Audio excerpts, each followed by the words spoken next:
Welcome to The Last Breakfast. Please enjoy the video. In this video, I will show you how to make vegan hot chocolate using an easy method. First, let's gather our simple ingredients. You'll need 1 cup of your favorite plant-based milk, like almond, soy, or oat.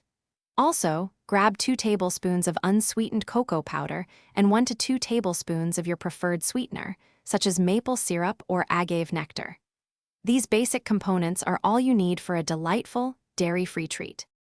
Now let's get cooking. In a small saucepan, combine your 2 tablespoons of cocoa powder and 1 to 2 tablespoons of sweetener.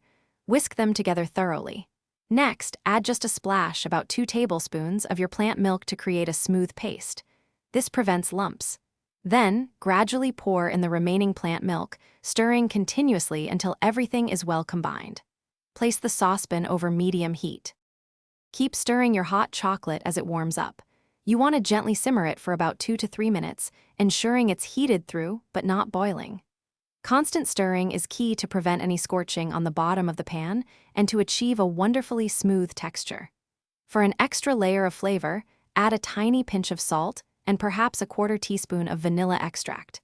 These small additions truly elevate the taste.